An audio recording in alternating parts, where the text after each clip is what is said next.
चलिए शुरुआत करते हैं आज की न्यूज़पेपर की पहली न्यूज़। हम देखेंगे विश्व मलेरिया दिवस, वर्ल्ड मलेरिया डे 2022 से रिलेटेड।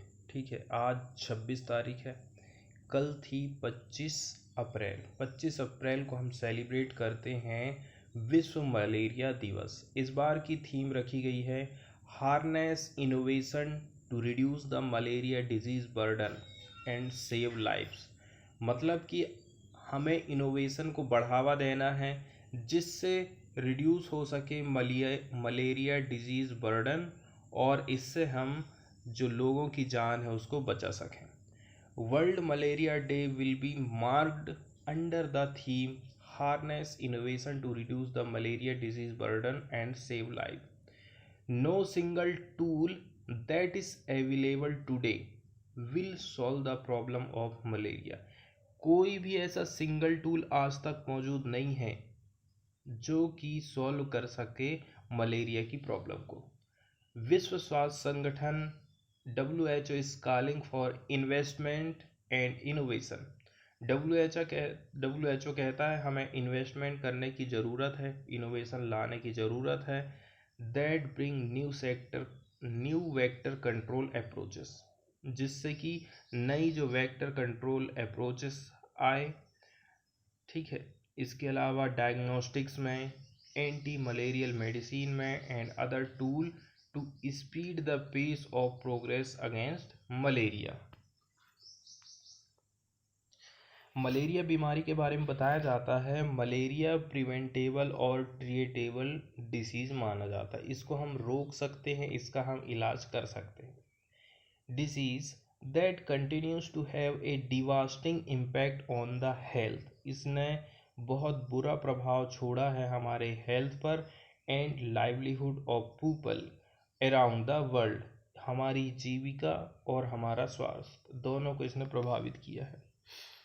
2020 की बात करें, there were an estimated 241 million new cases of malaria. 2020 में 241 मिलियन नए केस आए मलेरिया के, और 6,27,000 मलेरिया रिलेटेड डेथ हुई थी 85 देशों में। इसके अलावा more than 2/3 of death were among children under the age of 5 living in the WHO African region. बताया जा रहा है ज़्यादातर जो मौतें हैं वो बच्चों की होती हैं जिनकी उम्र 5 साल से कम की है, और एरिया है अफ्रीकन रीजन। कुछ और बेसिक जानकारी मलेरिया के बारे में हम देख रहे हैं। Malaria is an infectious and deadly disease जो कि प्रभावित करती है ट्रॉपिकल कंट्रीज़ को। मलेरिया है मॉस्क्यूटो बोर्न डिजीज़। मॉस्क्यूटो जनित, मच्छर जनित एक बीमारी है जो फैलती है पैरासाइट के माध्यम से। It is transmitted through a bite of an infected anopheles mosquitoes जो कैरी करता है प्लाज्मोडियम पैरासाइट। यदि ये मच्छर आपको काट देगा जो कि कैरी कर रहा है प्लाज्मोडियम पैरासाइट को, तो आपको भी मलेरिया हो जाएगा। When this mosquito bites a human, the parasite is released into the bloodstream। फिर पैरासाइट हमारी बॉडी में फैल जाता है। It is found in tropical and subtropical climates where the parasites can thrive and are prevalent in Africa। बताया जा रहा है कि ये जो ज़्यादातर बीमारी है कौन से रीजन में फैलती है, ट्रॉपिकल और सब ट्रॉपिकल जलवायु वाले देशों में, जहाँ पर जो पैरासाइट है वो आसानी से पनप सकता है। And are prevalent in Africa followed by Asia and Latin America.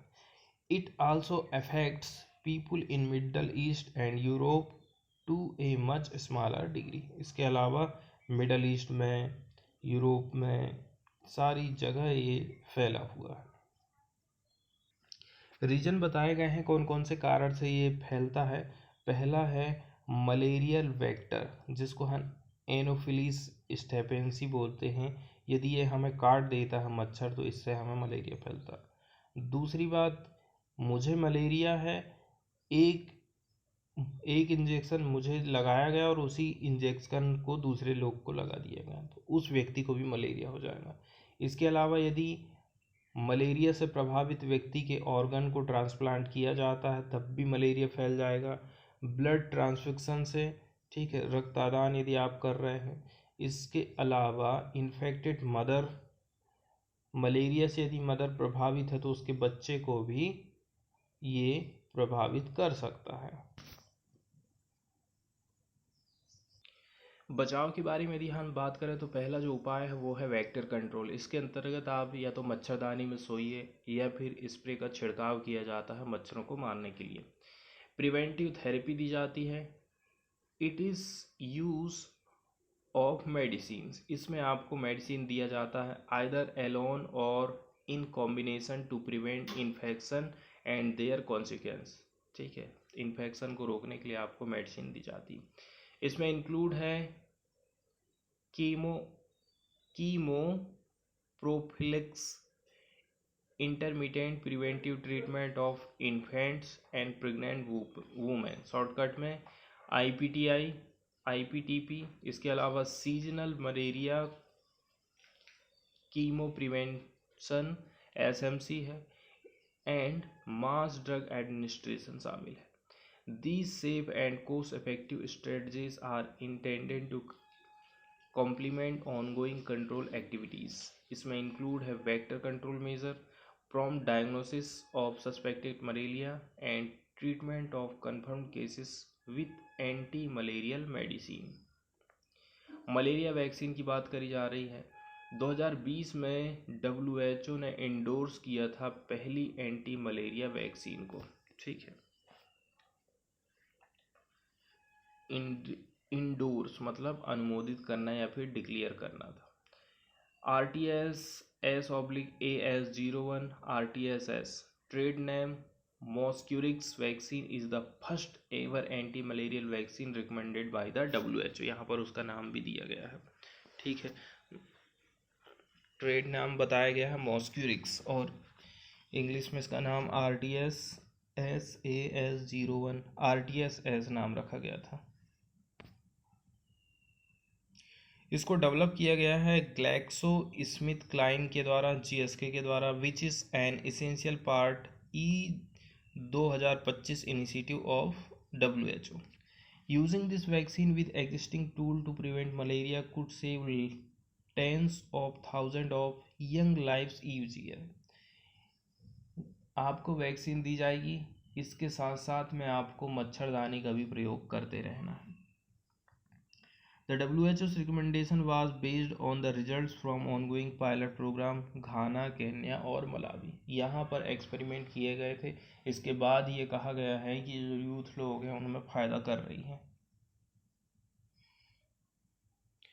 इसके बाद वाली न्यूज़ हम देखने वाले हैं यूरोपियन यूनियन से। ठीक है, यूरोपियन यूनियन जो सब्जेक्ट है हमारा वो सामान्य अध्ययन सेकंड वाला पेपर, इंटरनेशनल जो ऑर्गेनाइजेशन है उससे आप इसको रिलेट करके देख सकते हैं। यूरोपियन यूनियन 28 देशों का एक ग्रुप है जो एक सशक्त आर्थिक और राजनीतिक ब्लॉक के रूप में काम करता है।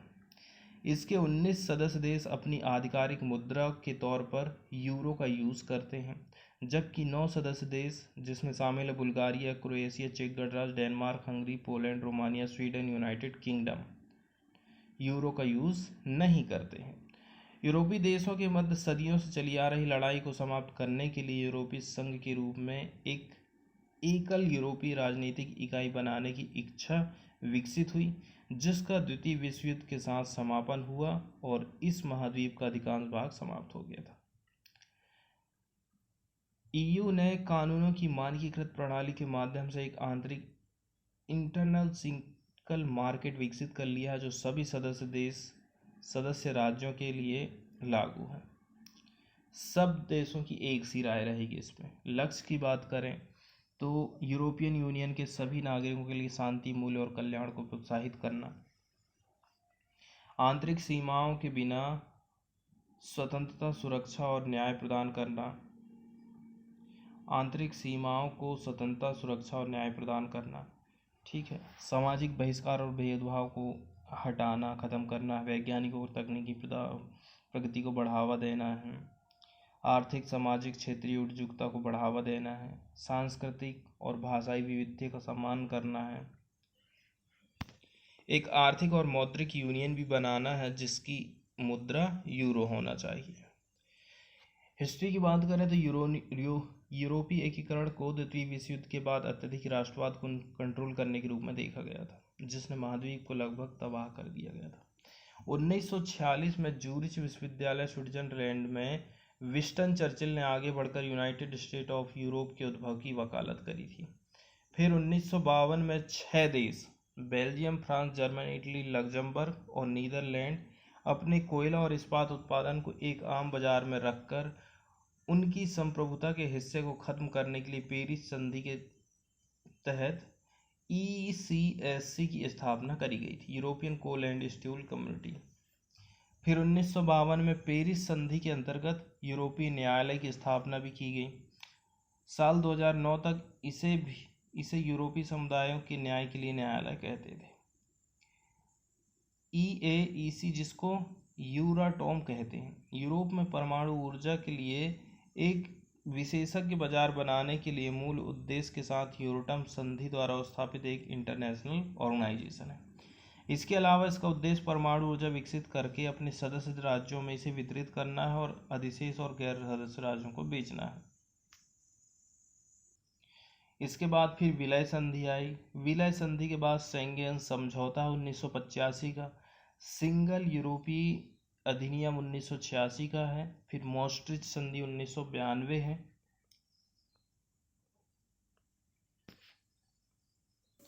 अब हम न्यूज़ को देख लेते हैं। इसमें बताया जा रहा है रसिया, चाइना और इंडिया के रिलेशन को यहाँ पर बताने की कोशिश करी जाती है।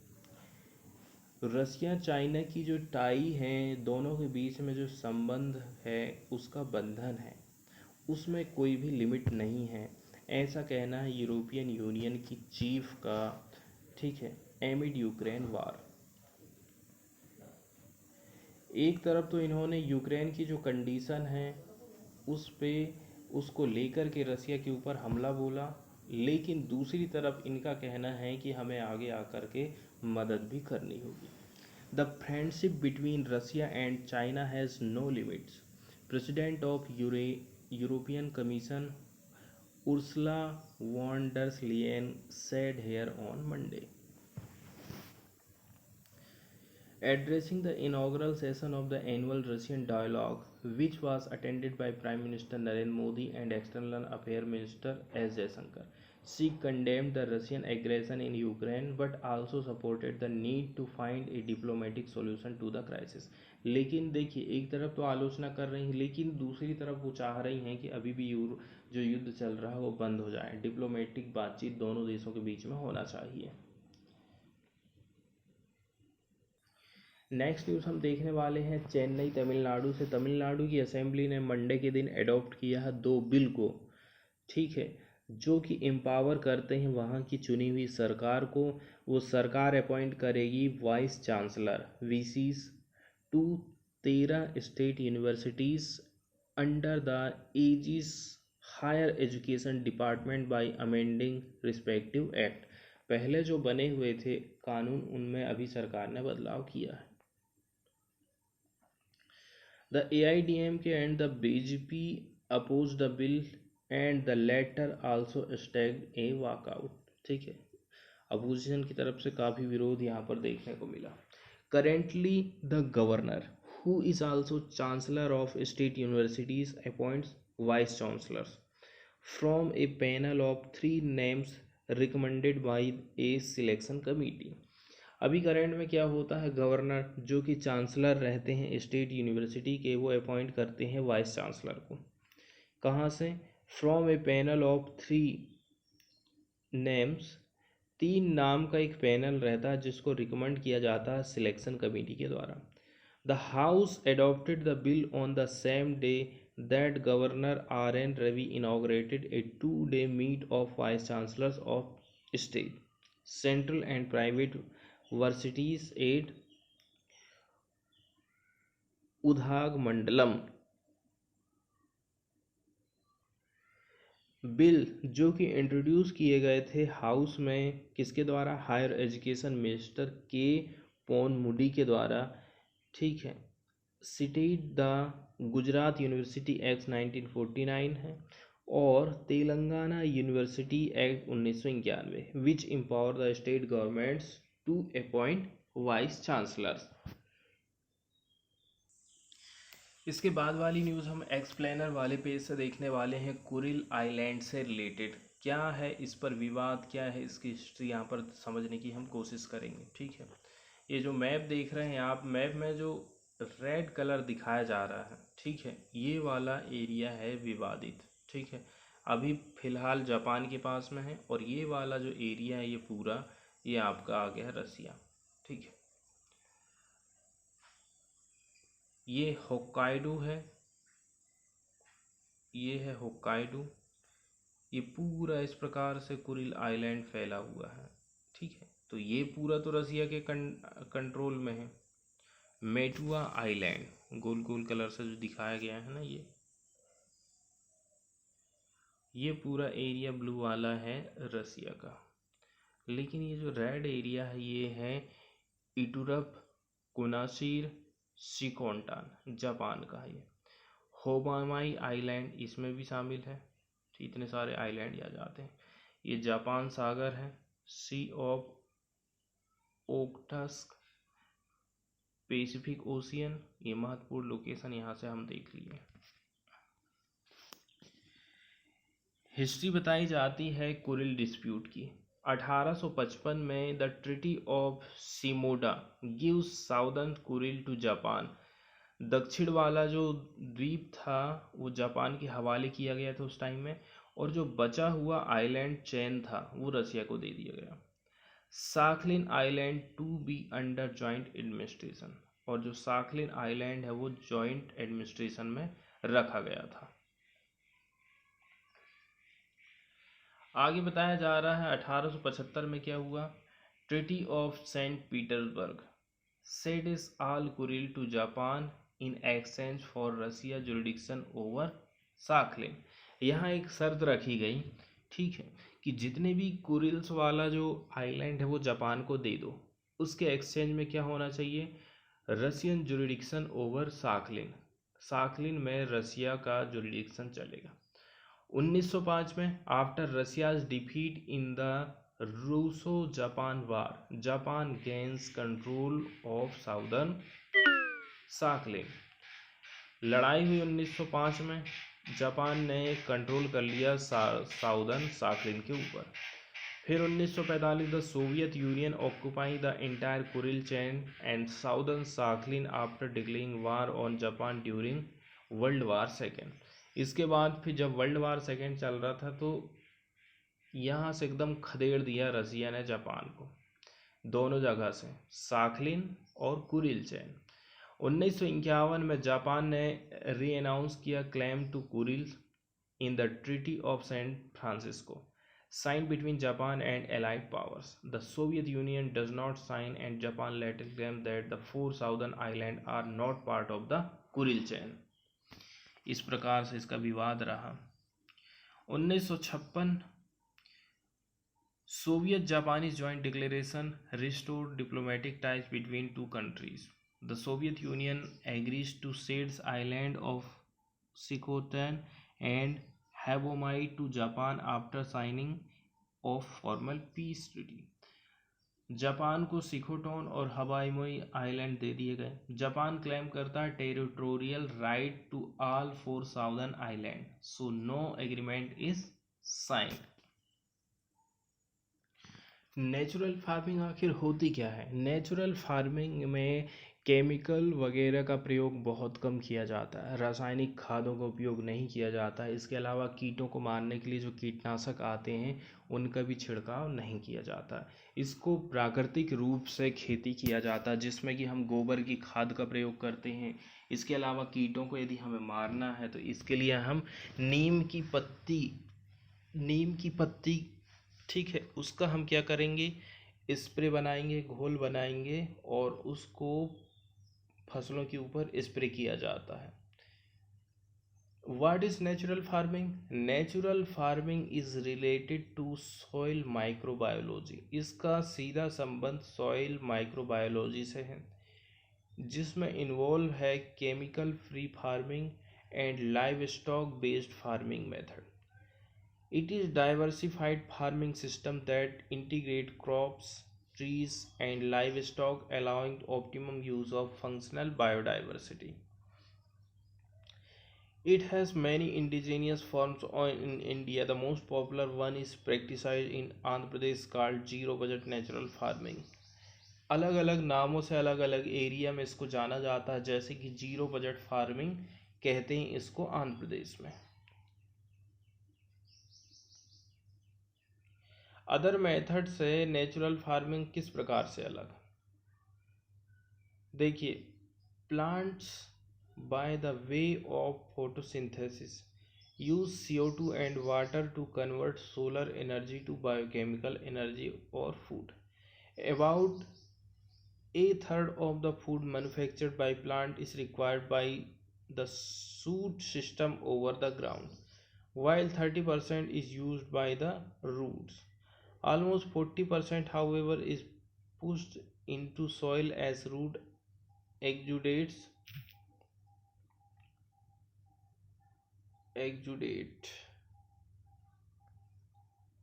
which feed microbes. These microbacteria and fungi in a symbiotic relationship make the nutrient available to plants. News की बात करें तो बताया जा रहा है 4 in lakh hectare the land brought under natural farming so far as part of sub scheme of परंपरागत कृषि विकास योजना, according to Agriculture Minister Narendra Singh Tomar. Mr. Tomar, while addressing a national workshop on the innovative agriculture, said that it was the need of our to do farming that works in harmony with nature, reduce the cost of production and ensure good quality produce and profit to farmers. ऐसा कहना है कृषि मंत्री नरेंद्र सिंह तोमर का. कितने area में खेती की गई, आज के समय की क्या ज़रूरत है, इस प्रकार से इन्होंने अपनी बात रखी थी देश के सामने.